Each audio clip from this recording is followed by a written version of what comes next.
السلام عليكم ورحمة الله تعالى وبركاته. داوديال meel walbo aad joogtaan kusoo dhawaada kanaalkeena Hikaadshe. maanta waxaan qaadananaa wax la yiraahdo English conversation. Conversation waxa weeye waa wada sheekaysi.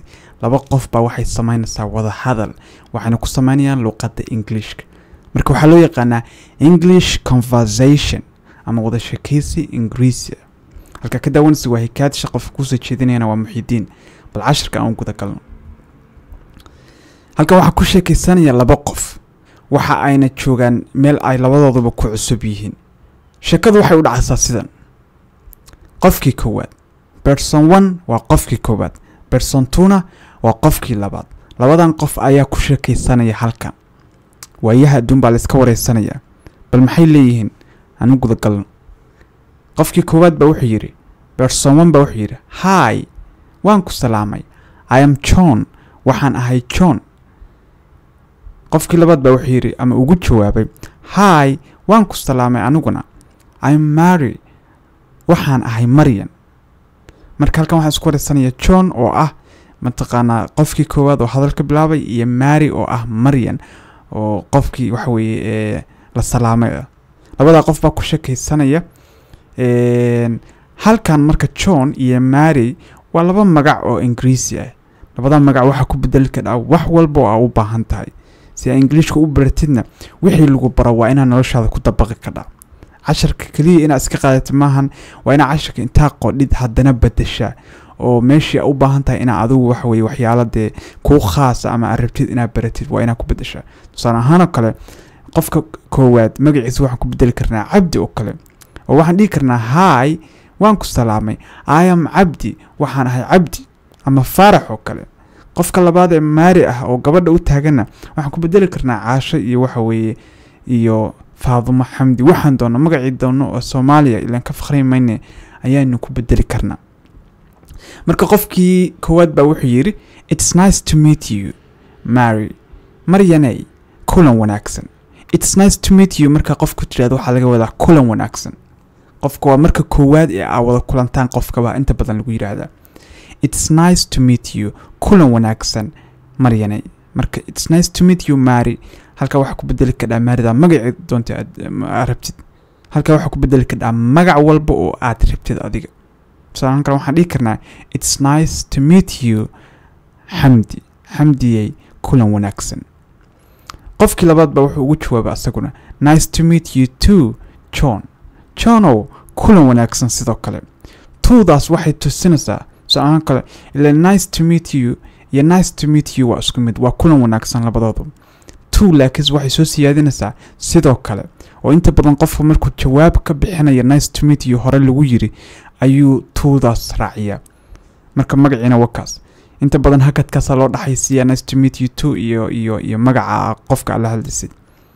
okay, marka wuxuu ugu jawaabay nice to meet you too John, ama waxay ugu jawaabtay nice to meet you too John.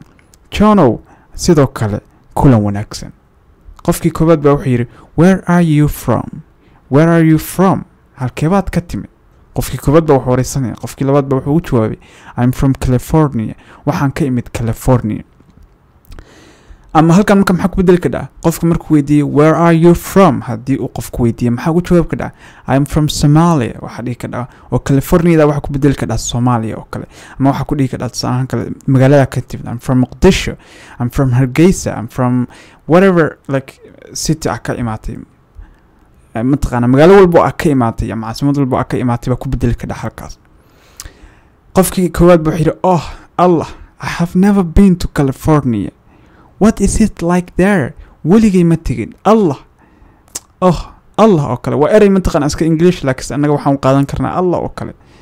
I have never been to California, weligay ma tegin California buu leeyahay. marka halka maxaa ku bedeli karaa California oo weligay ma tegin maxaa dhihi karaa qof baa wuxuu awada sheekaysanaan baa wuxuu ka yimid Muqdisho oo kale, adigana Hargeysa oo kale ka timid, ama mid baa Hargeysa ka yimid adigana Muqdisho ka timid. say doonto waxa noqotay marka qofkaas waxa uu ku sheegay xageeba ka imaatay, markaas wuxuu ku tiri I'm from Muqdisho. marka qofkii Hargeysa ka imaaday ama waxa weeye meel kale Soomaaliya ka mid ah Kismaayo oo kale ka imaaday baa wuxuu ku yiri, Allah, I have never been to Muqdisho, weligay Muqdisho ma tegin. macnaheedu waxani waa tusaale okay magaalo kasta u qaadan kara marka what is it like there war halkaas waase iiga waran iiga warbixi war meesha war iga sinii weligii ma tegine qofaan tegin yani wuxuu uga baahan yahay inuu ka ogaado si oo kala weeyo qofkii labaad baa wuxuu ku yiri it's beautiful magaalada ka sheekanaya oo California ahayd ama wuxuu ka sheekanaya waxa weeye meesha ka imaaday Hargeysa ama Muqdisho it's beautiful waa meel qurux badan ama way qurux badan tahay ama way qurxoon tahay the weather is always nice cimiladu weather waa cimiladu in mar walba waa wanaagsan tahay nice waa wanaagsan tahay way and there is always something to do mar walbana waxa jira wax u baahan in la qabto something to do wax in la qabto marka waxa jira there is waxa jira always kol walba ama mar walba something to do wax la qabto wax la sameeyaa mar walba jira macnaha shaqo la'aan ma dhici kadid wuxuun aad ku mashquulshid oo aad qabatid baa helaysaa meel la iska fadhiyo maahan oo la iska sixdo qofkii koowaad baa wuxuu yiri that sounds great taasi way wanaagsan tahay ama taas waxay u muuqataa tusaale sounds great waxa la yiraahdaa markay wax dee aad lagu sheego ay kula wanaagsan yihiin that sounds great taasi way wanaagsan tahay I would love to visit someday waan jeclahay inaan maalin booqdo marka maalin inaan booqdo maxaa laga wadaa someday I would love waan jeclaan lahaa to visit one day inaan maalin booqdo ama maalin booqdo you should be yiri qofkii labaad waa inaad booqataa macna you should waa inaad booqataa ka wada qofkii koowaad buu yiri so what are you doing here tonight what are you doing here tonight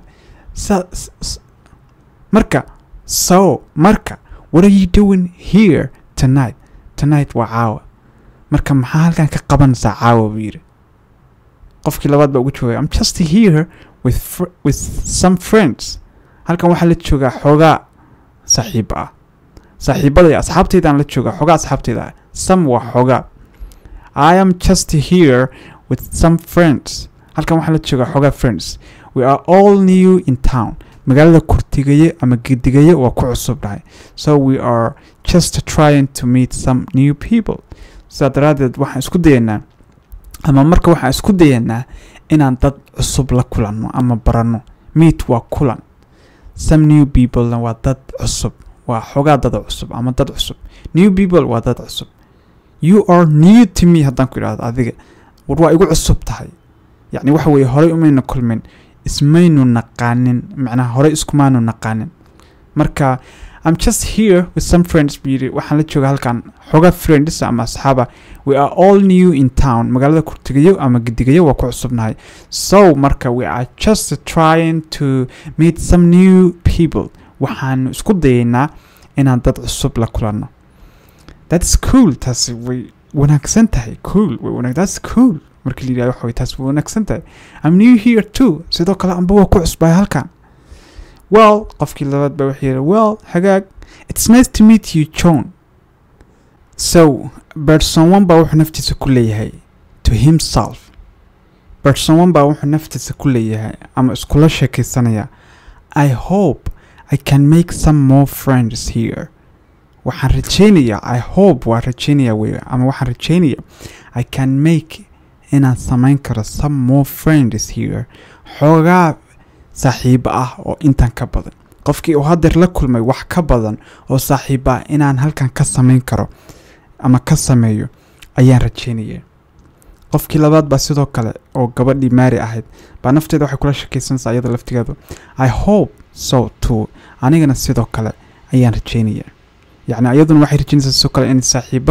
ka badan intan oo qofkan ka badan ay meesha ka samayso wada sheekaysiga labadaas qof buu dhex maray cashka intaas ku soo gabagabeynaya waxaan rajaynayaa inaan wax badan ka faa'iiday haddaad nagu cusub tahay ha halmaamin inaan like-ta share-ta subscribe-ta comment-iga wax walbo awoodid aad channel-ka ama kanaalka kaga qayb qaadatid haddii aad su'aal qabtid qaybta faallada ama comment-iga ku soo qor intaas ayaan kaga tagayaa wasalaamu calaykum waraxmatullaahi tacaala wabarakaatuh